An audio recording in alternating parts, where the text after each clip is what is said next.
And give it up for my beautiful, amazing wife, Kumbi. Come on, come on, come on. Keep clapping, keep clapping, keep clapping, keep clapping. Keep clapping, keep clapping. Keep clapping, keep clapping, keep clapping. Thank you, thank you, thank you, thank you, thank you.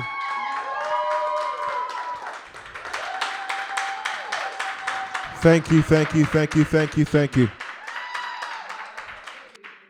Welcome to Jesus in Psychology, your guide to learning how you work. My name is Kumbi, and I'm your host.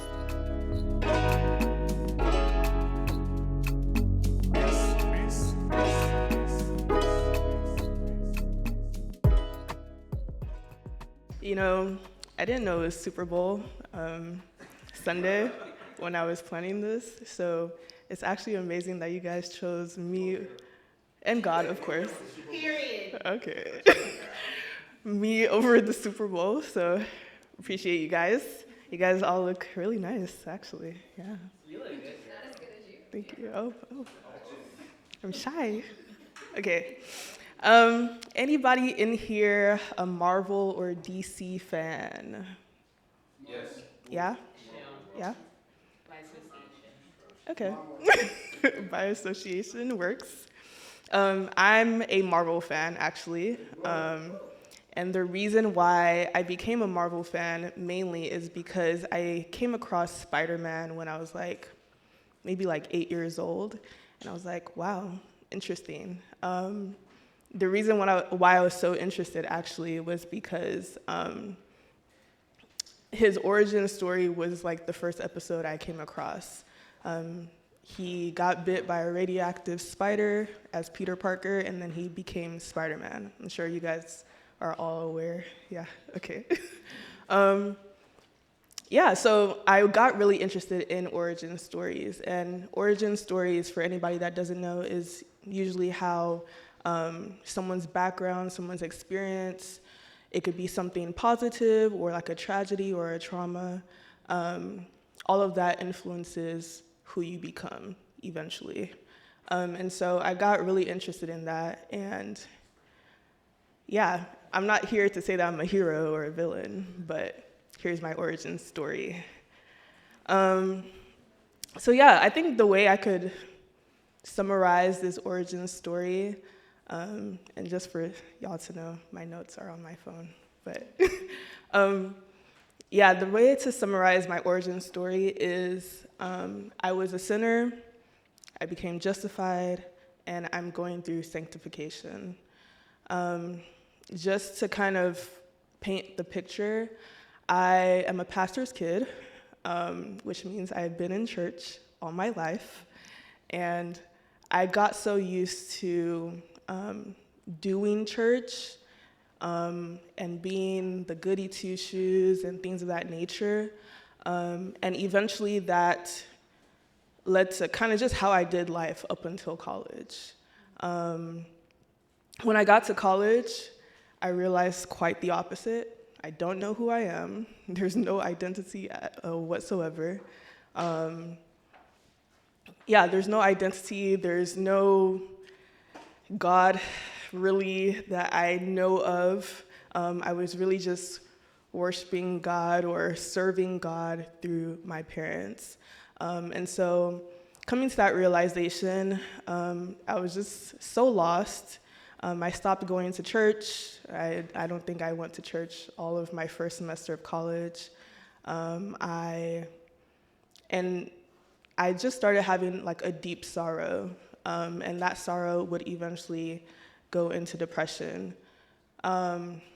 With depression comes friends, anxiety, suicidal ideation, addiction. These are all things that I dealt with, and all became, I guess, part of my story now. But yeah, all became things that became my reality. And it was so interesting because nobody prepared me for that experience. Even with suicidal ideation, sleep paralysis, all of these things that I was dealing with, it became not an internal battle, but also external. So for the first time in my life, I was struggling with academics, which was so interesting to me because I was pretty much an A student for all my life till that point. I say all that to say I eventually got to the end of myself. I remember one night in particular, as you know, as I've said, I wasn't really talking to God. I wasn't even going to church or doing Christianity as I was used to. So I got to the end of myself, and I remember one night, it's kind of like a memory of God came, and I was like, maybe I can, ask him for help. So what I did was ask for help, and he actually answered me. I just remember a freeing moment. He came into my dorm room when I asked. He told me everything was going to be okay. His light kind of like came upon me. He gave me a hug. Like I actually felt like he gave me a hug. And he told me everything was going to be okay. And that night I gave my life to Christ, like for real. Not all the things that I was doing before. That happened. And like I said, part of my struggle was being an academic, having academic struggles. And I was pre-med. I wanted to go to med school. And for anybody that knows pre-medical requirements and things of that nature, you can do that along with a major. So I was a biology major at that time, and I told God, get me out of here. He told me psychology. I didn't really question it, funny enough. I just obeyed, and that's kind of how I ended up in psychology. So I ended up in psychology, and at that same time, I had this newfound love and newfound time in Christ. And so at school, I was taking the classes, learning new things, and actually enjoying learning. At home, I was binging the Bible, binging prayer, binging sermons, binging everything. And it was kind of like, I don't know if you guys wake up in the middle of the night and like you want water and like your throat is so dry. It was kind of like that. And the more water I drank, the living water, I felt like I wanted more, essentially. And then one day, I was in class, in my psychology class, funny enough, and it was Intro to Psych, and we learned about this idea called neuroplasticity. For anybody that doesn't know, neuroplasticity is essentially the idea that the brain is malleable, it's moldable, it's not one stuck entity, it can change. And so that is what I learned in class, and I kid you not, that day I went home, I opened my Bible, I think I was studying Romans overall, and I came across Romans 12, verse 2. And just for everyone that doesn't know what it says, let me find the verse.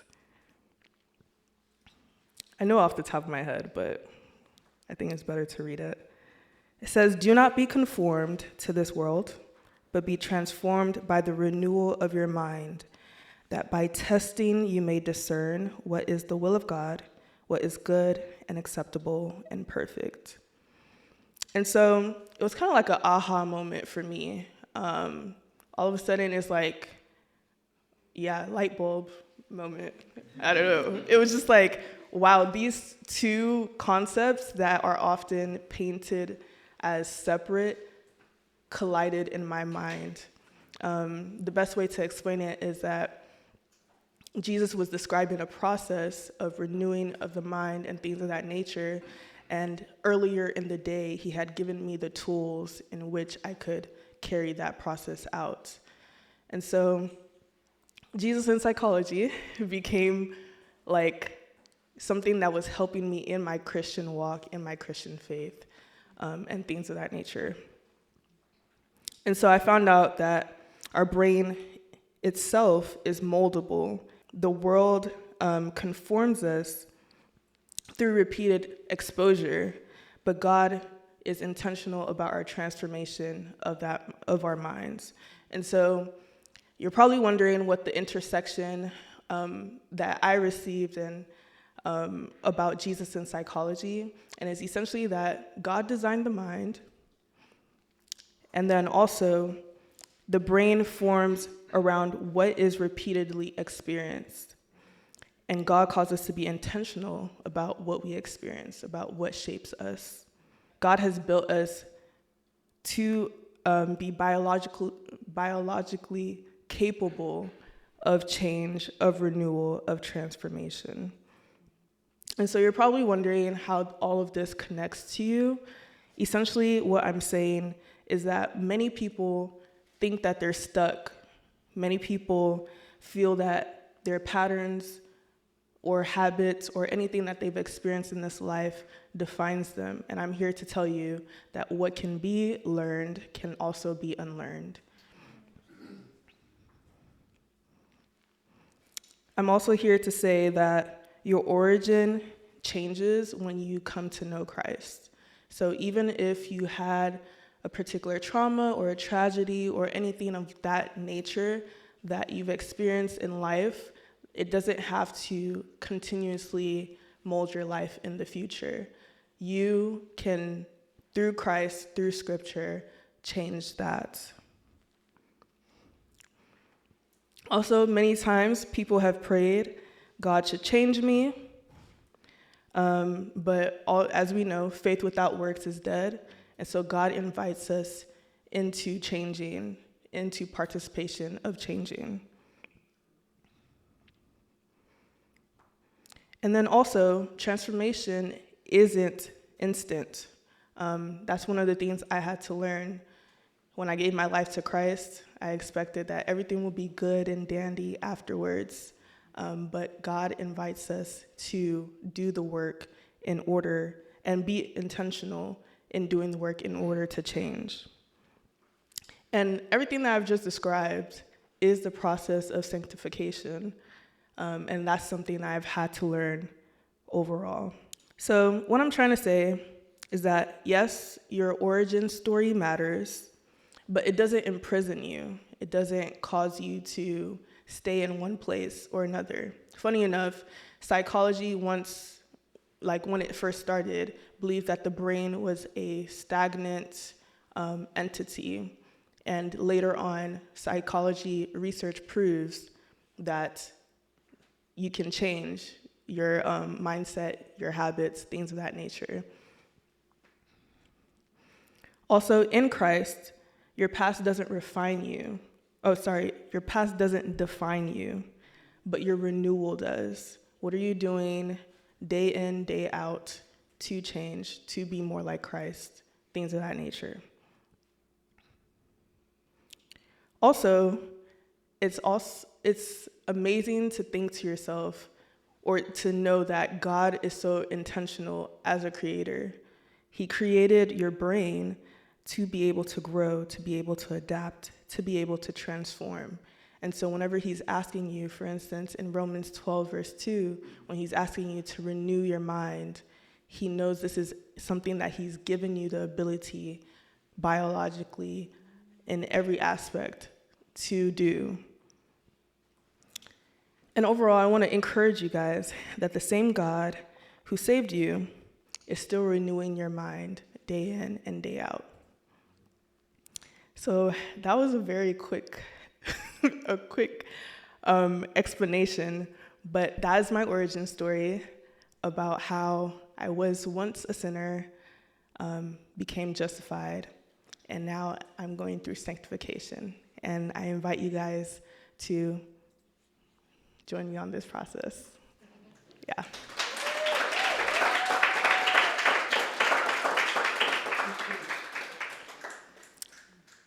Any questions? It could be about what I've said or about Jesus and psychology in general or anything of that nature. And the mic is right there if you want to.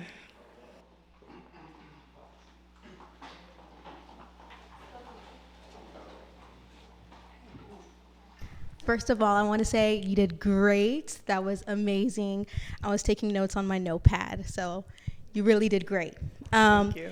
In regards to neuroplasticity and renewing your mind, what are some daily tips one can do, let's say when a thought comes, or to rewire their mind so the new waves, when a thought comes, it kind of goes towards something godly and positive than something negative? That is very good. I could give you a psychological answer and a biblical answer. I'll start with the Bible. I believe it's Philippians 4, verse 8, where God tells you, he actually gives, let me just open to it.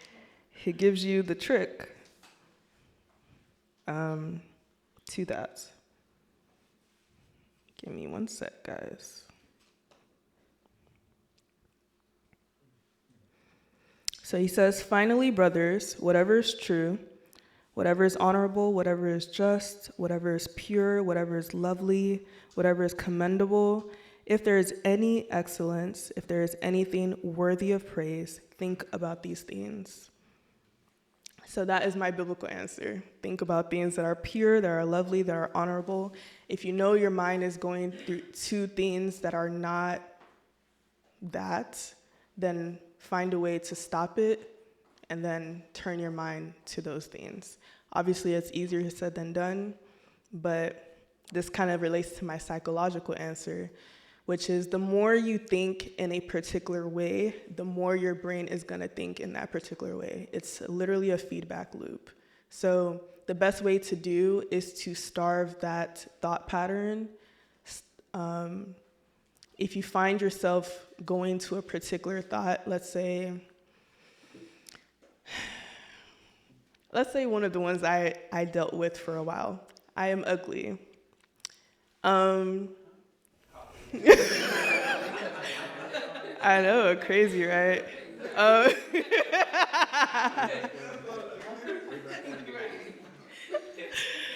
Well, depression and things do things to you. But anyways, as soon as I thought to myself, I'm ugly, I would immediately say, I'm pretty. That is one way to do it. You kind of just have to do it in a literal sense. Like, if you find yourself thinking these things, obviously I think there's another one, I think Galatians 1 verse 10 or something. God told you to take the thought captive and then replace it, essentially, and surrender it to him. So that is the best way to explain. Just remember that whatever you think, you're gonna think it more psychologically. That's just how the brain works.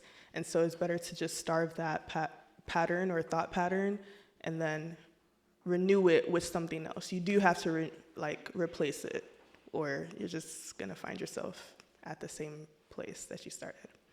Hopefully that answers. Thank you. Okay, great job so far. My question is, as someone who grew up in a Christian home and you went to church every Sunday, sometimes our mind tends to play a trick on us. But how did you actually sit down with yourself and come to the realization that actually I need to rededicate my life to Christ? Because a lot of the times we'll just play with ourselves and we'll be like, oh, well, maybe it's just a phase. But as someone who your parents are pastors, what made you sit down and be like, oh, maybe I do need to re-give my life to Christ again? That is a great question. I feel like this is not going to be a so Christian answer, but I think my step away from church and just stepping away from everything I have been doing and actually coming to the end of myself helped me in that sense. So previously, I knew all the right words to say. Hello, brother. Have a blessed day, sister. To God be the glory. Things of that nature. Did I actually believe those things? No. But I think getting away from all the noise, from all of what I was used to, which is church and things of that nature, and then realizing, wow, this life is actually meaningless and actually depressing and actually all of these things without God, really helped me. So I feel like you kind of just have to, I mean, some people like just decide to dedicate, themselves to God, but I feel like someone like me, God has to like smack me and, you know, literally get me to the end of myself before I realize, oh, I actually need God. And this is where God begins. Yeah. Hello, this has all been so wonderful. I've learned so much. I want to ask in terms of evangelism and being able to spread Jesus' love. We know that creation shows us just how big God is. Is there any like fun facts in psychology besides for neuroplasticity that also show us just how big and intentional God is? Wow, that is a good question. Shameless plug. Tune into Jesus in psychology. But yeah, that is part of what I plan to explore throughout this whole podcast. Off the top of my head, wow, that is a really good question. I'll think about it and I'll come back to that. Yeah, thank you. Hi. Wow. You're doing a great job. Everyone had to, so I just wanted you to feel that. One, I love the point. I don't know what it's called. What is it called again? Neuroplasticity. Yeah. Mm-hmm. I love how you made the point about saying how like our brain can change, and it made me think of how the Bible says like protect our ear and our eye gates. So like to the point of like what we consume is like what we'll start to believe. Which yeah, I love that point. And the question I have is like for someone who realizes that they just don't want like a basic or I would say basic relationship with the Lord and want to go deeper.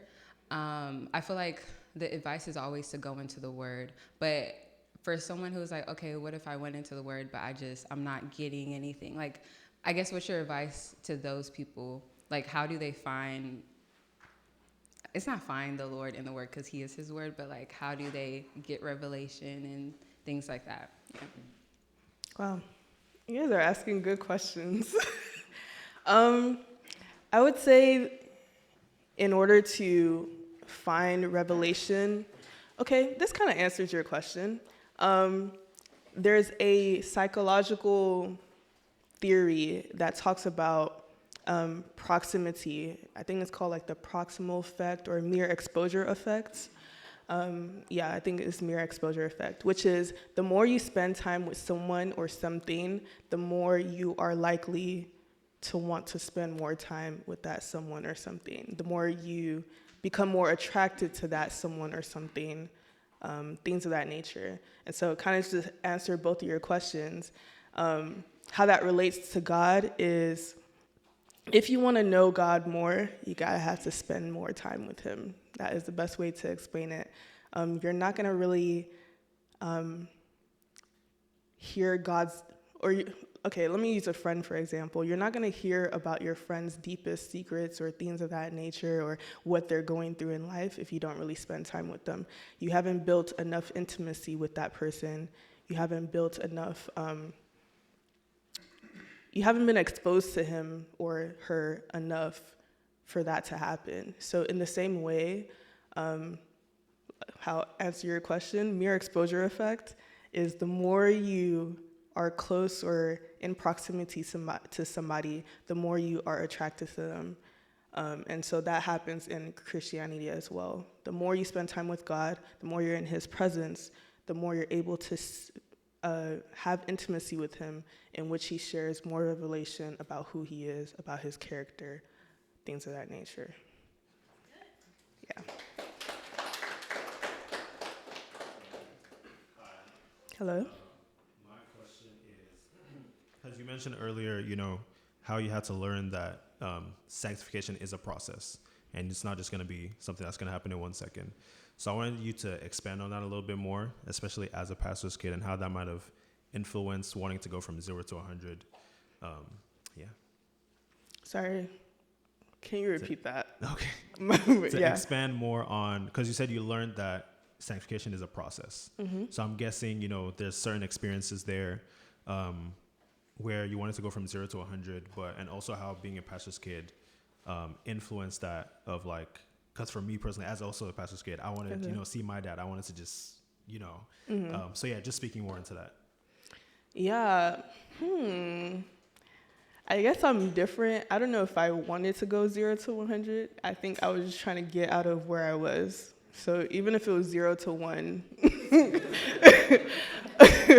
I think I was okay with that.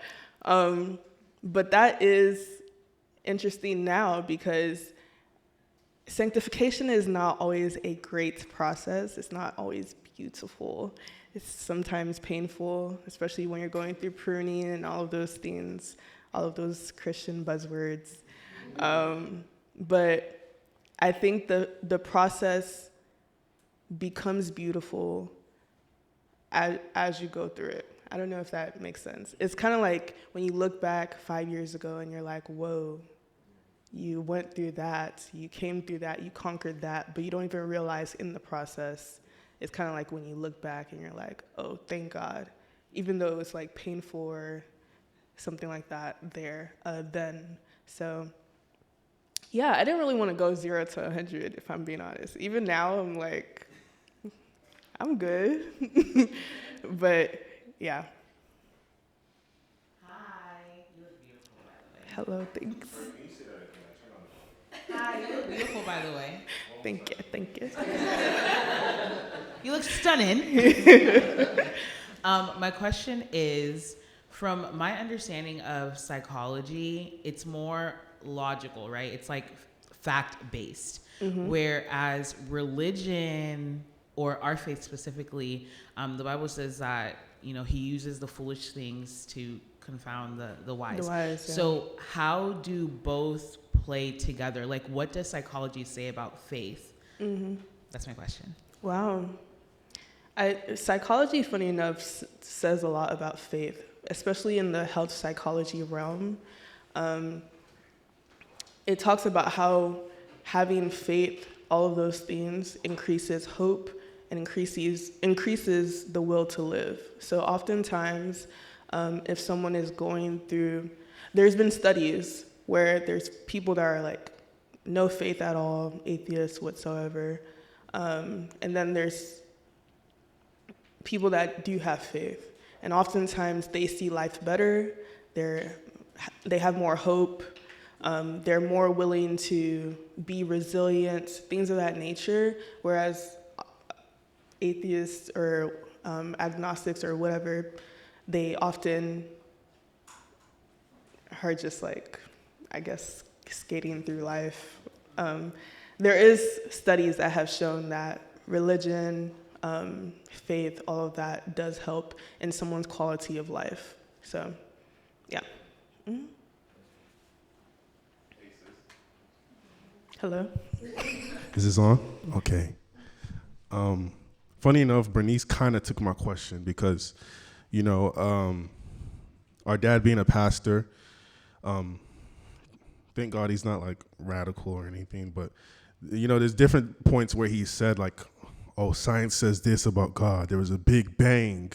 You know, obviously that's probably a different type of science. It's more so like, I don't know, physics but psychology is a science, right? So I think, first of all, I want to say what you're doing here is like uncharted territory. Like no one's really tried to merge both. It's always been science versus faith.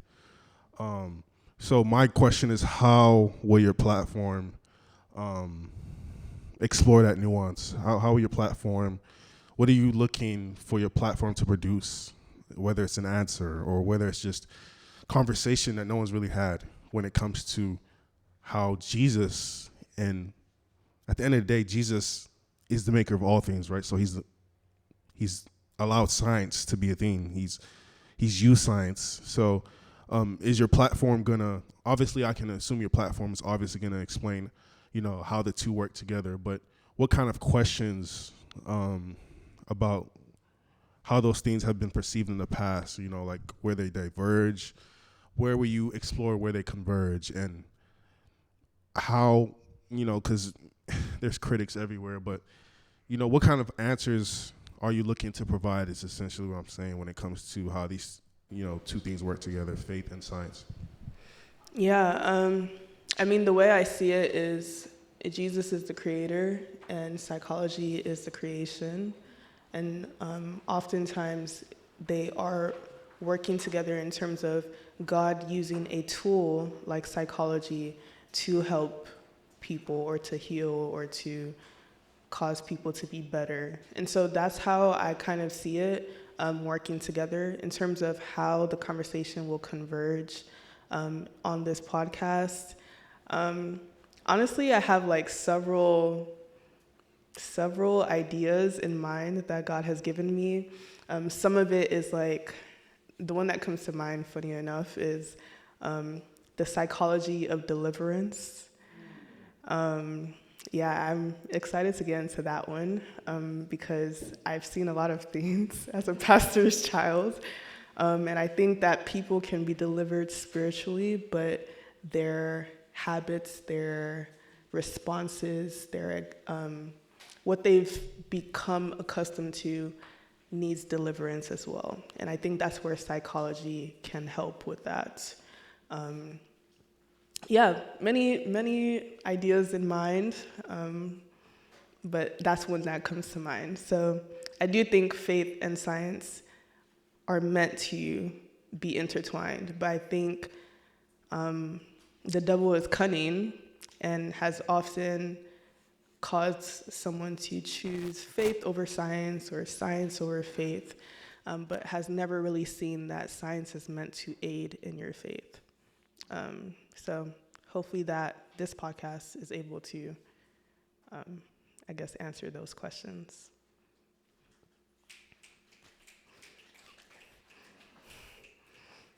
Hello, can y'all hear me? Okay, cool. Hello. Hi, Kumbi.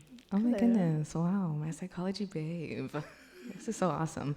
Okay, so my question is pretty simple. It's very simple. But what are you looking forward to the most about this podcast? Oh man, I think one, for people to be saved. Like I said, faith and science is often like a war between each other, and it causes people to either choose faith or Jesus as their God, or science as their God. I remember when I went to LA one time, there was all of these churches, and it was like science church, and it was just like, it was very interesting to see, especially because I think in Houston, there's just regular church all across different platforms, different streets. So I think one, for the people in faith, many of us are African here. I think all of us are African here. Grew up in homes that might have been faith-based, but whenever it came to psychology, it was the devil's advocate, devil's tool to warp the minds of, I don't know. And so I'm hoping on the faith side of things, people are able to see that psychology is not, it's kind of like a knife. You can either use it to cut vegetables or, cut someone else, So I think I want it to be that psychology is a creation that was created by God for the people in faith so that they are able to use it to their advantage. On the side of the science people, I kind of just want them to know Christ. That is my, I think that's my goal, for people to know Christ, for people to have conversation between each other as well. But whatever side you fall into, if you don't happen to fall on the intersection of the two. I think, that's it. Hello. You said a couple things that were interesting. You mentioned that you were a pastor's kid. And I feel as if your story regarding you being a pastor's kid is quite similar to some stories that I have heard. I think one question that I wanted to ask was how, psychologically speaking, how does environment inform your faith? How did it inform your faith, seeing as how you kind of left the church, you were out there in the world, and then you found Jesus, then you went back to the church, whereas like there are people who are out there in the world, find Jesus, and then they come to the church. I don't know, you started somewhere, but you had to leave to come back. Like, what does psychology say about how that informed how that informed your justification, especially in regards to like, you know, being a pastor's kid, I would say. Yeah, I think there's a verse in the Bible that talks about training the child in the way it should go, and they'll return to it, or they won't depart from it. So I think that's literally what happened to me. In psychology as well, there's things that you never forget. For instance, if you learn how to ride a bike, you're probably never going to forget how to ride a bike. So there's things called schemas that are built in your memory banks, essentially, that last with you for a lifetime. And so kind of just to put those two together, I think literally what happened was my parents did their job in terms of training me in the ways of God. Whether I departed from it or not, I still came back to it. And so did I really depart? Who knows? Not really. So I think that's where faith and psychology relate in that instance. The Bible says that I won't depart from it. My parents did their job to keep it in my memory. And so at the end of the day, when I came to the end of myself, the only person I could look to was God. So yeah. Hi. To piggyback off of that question and do a backflip, I've heard like kind of like a question floating around, I guess, a question floating around about what is more impactful, environment versus mindset. And I kind of wanted to hear your thoughts about that and how it relates to faith and psychology. That is a really good question. I feel like I'm going to take like a biological stance on this. There's this whole debate on whether nature or nurture is what impacts your genes or what impacts your life, things of that nature. I think both impact equally. I know that's like a diplomatic answer, but I think that's really what happens. You said environment, and what was the other thing? Mindset. Yeah, I think your environment impacts your mind, and your mind impacts your environment. It just kind of depends. Obviously, when you're like growing up, you really don't have much of a mind of your own per se, and so your environment plays a lot into that. But I always say, whenever you get to the age of like 21, you have to now determine what you'll allow and what you'll continue to be in. And so, yes, environment might start off, but at the end of the day, like I said, because your brain is essentially plastic, you have the chance to change your mindset, whether it was negatively enforced growing up or not. And you're able, yes, it will be hard, obviously, but in that change, your mindset is now able to influence your environment. Or sometimes maybe not, but at least you're good. Yeah. Any more questions? Oh, my husband has a question. Take it easy on us. All right. First of all, I'm proud of you. Really glad that you got to do this. So I think for some people, when we think about the concept of psychology, especially if you have limited exposure, you think about therapy, right? Counseling. And then in the last couple of years, thanks to BetterHelp and the likes, there's been this elevation of Christian psychologists, right? But so with your podcast leading towards creating the convergence between psychology and Jesus, I'm wondering how, and I think, okay, take a step back. Let me keep it simple. I wonder, and I would like to hear your take on this. How is this influencing the way therapy is, especially for people who are already what's the word I'm looking for? They have an apathy towards therapy as a whole, but they're very strong in faith, and unintentionally might already be applying therapeutic measures through scripture in their lives. So my question is, how is something like Jesus and psychology going to create a balance with, like, for therapy and for people who are particularly apathetical towards therapy as a whole? That makes sense? Yeah? I think so. Okay. Well, I am not a therapist, so I would hope that anybody that has the opportunity to take therapy, especially if you need it, I think that all people need therapy, but, you know, let me see how I can answer this. I think this platform is meant to open the conversation and open people's minds. I'm not gonna push anybody towards therapy or towards anything. I kind of just want to start the conversation and then see what that goes. I think the Bible talks about planting seeds, and sometimes it will fall on good soil. Sometimes it will fall on soil that's not so good. I think my job is just to plant the seed. I think that's the best way to explain it. Hi, I had another question. Kind of on the topic of therapy as well.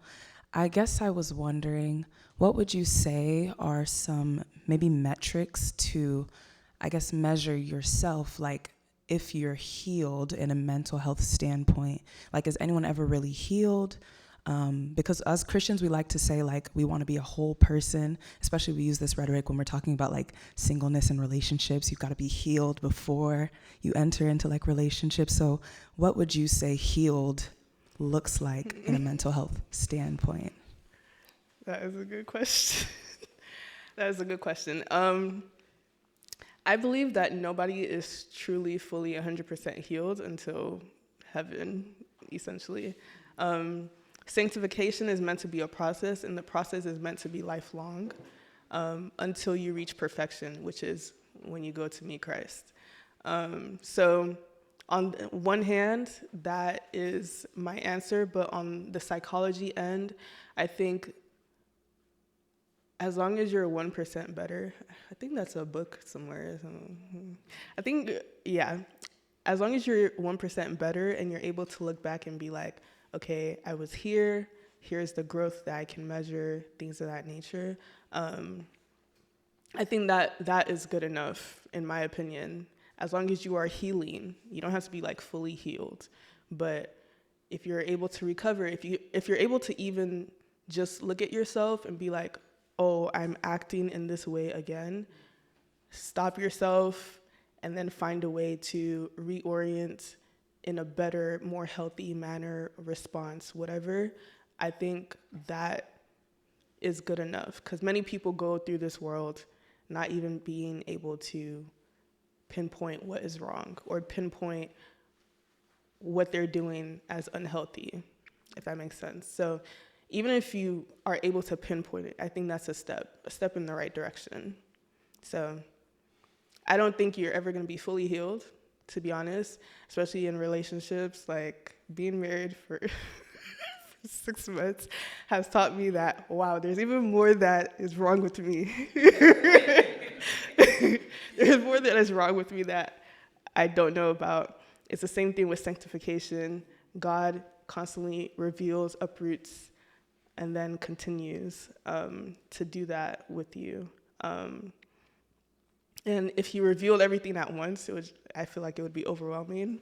And so it's a continual process.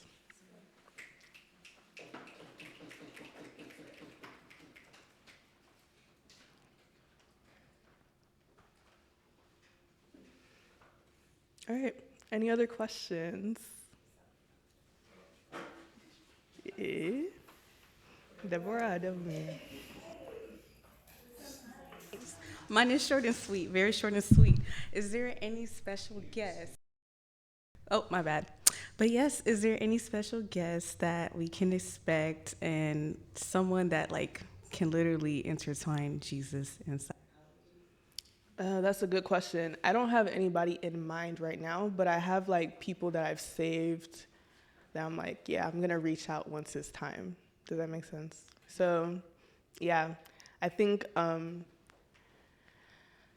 I have anybody? I think the person that I have right now, hopefully one day, if he ever answers me, is Jerry Flowers. I don't know if anybody knows who that is.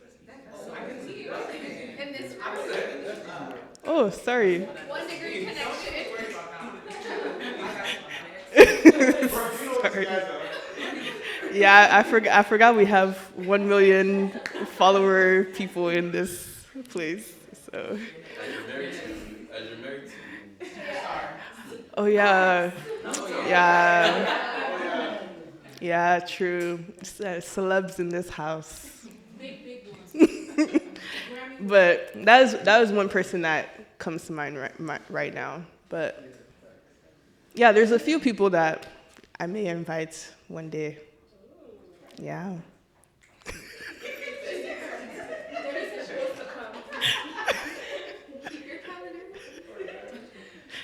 All right.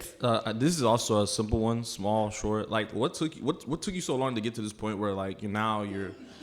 I think I'm only asking this because I feel.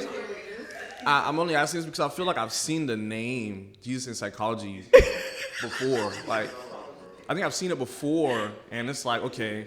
And my before was like, I think I might be wrong, but I think it was months ago. I don't know. No, you're like, definitely right. Like, why now as opposed to, You know, funny enough, quick background story. This idea of Jesus in psychology has been in the works since I was in college, which is a long time. That is over 5 years. Now that I think about it, that's really sad. But I think I was overthinking it a lot of the time. I think I also felt like the vision wasn't completely clear. And then one random day it became clear. At first, I was like, okay, Jesus, like the name dropped in my mind. That was like over 5 years ago. But I was just like, okay, what is this gonna look like? And once I started in that rabbit hole, it goes down and down. So, yeah, I think I just finally decided to obey. Funny enough, I told God today, I'm really sorry that it took this long, but we're here. So, yeah. But I think it's for the better, hopefully. Yeah. Yeah. Yeah. Any other questions? Oh. Okay, I have a question. Do you think that there's any merit behind your parents struggling with anything, right? Or going through something cyclical, and then you kind of going through the same thing? Is there any type of like psychological backing outside of like, the spiritual things that we'll call generational curses and stuff like that? Yeah. Yeah, there is. It's a little bit of biology and psychology. Like I was saying earlier, nature and nurture. Your parents indirectly or directly teach you. And so if you are around them, and let's say they're going through any type of generational curse, that obviously impacts their behavior. Their behavior, whether you've learned it directly or indirectly, conditions you to behave a certain way. Bandura's theory, yes.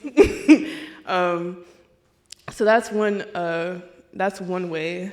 Also, just the nature aspect. There's genes and things of that nature in your mind that are turned on based off of a particular environmental response. Yes. And so,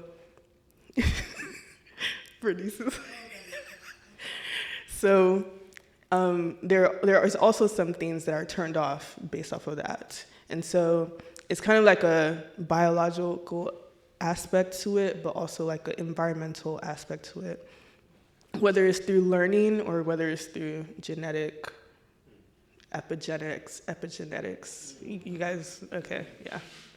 It's a whole theme, but yes, there is a psychological and a spiritual aspect to that. Yeah. Last question, okay? Yeah, I had two questions, but I wanted people to ask before I ask the other one. So we know that neurologically, the neurons that cause excitement is pretty much identical with the neurons that cause fear, right? And so I'm wondering, what is a psychological way to practically tell the same neuron to do the opposite rather than doing one thing? Does that make sense? So if I'm feeling fear right now, how do I tell, what is a practical psychological way to switch that fear to excitement in real time? And I think this is something that creatives struggle with a lot. Anxiety over doing one thing, or I need to go on stage in a few minutes and I need to get in my game mode in a way. So since psychologically the neurons are the same, how do I tell myself, hey, switch to excitement rather than fear? Yeah, that's a good question. So this is kind of like where emotional theory comes in. There's different ways in which psychology says that emotions work. There's a theory that talks about how emotion and the meaning of that emotion comes at the same time to you, or emotion is evaluated, cognitively appraised, and then becomes a meaning, or the meaning comes before the emotion, things of that nature. And so, so in English, what that means is, I believe that your emotion comes to you in whatever neuron transmitter, things of that nature. In that way, yes, your body probably has a memory that whenever you feel this type of way, this is what it means. But at the same time, you can cognitively appraise it, which means evaluate the emotion and see, is it meant to, are you meant to think in this way? For instance, if you are fearful of, let me just use what I'm fearful of. If you are fearful of birds, yes, I have a fear of birds. But if you are fearful of birds, does that really mean that the world is going to end? No. So should you act in a way that the world is going to end? Not really. Is it hard? Yes. But are you able to train yourself in a way to not freak out when you see a bird? Yes. Now it's up to you to decide if you want to go a certain way or not. So cognitive appraisal is the best way to explain it. You evaluate the emotion, whether you have a meaning to it in that moment or not, and then change the meaning. What if I have a meaning? Maybe I messed up the performance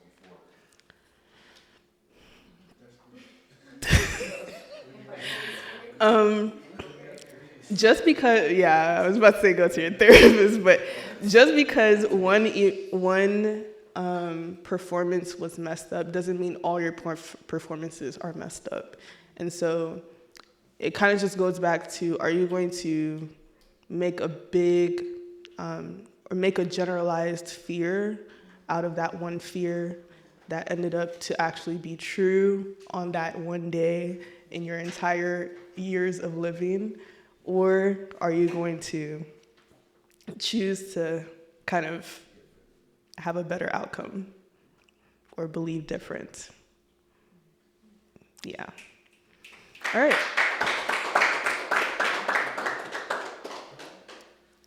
Last questions? Okay.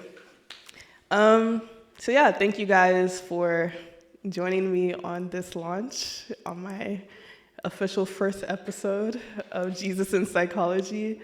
Wow.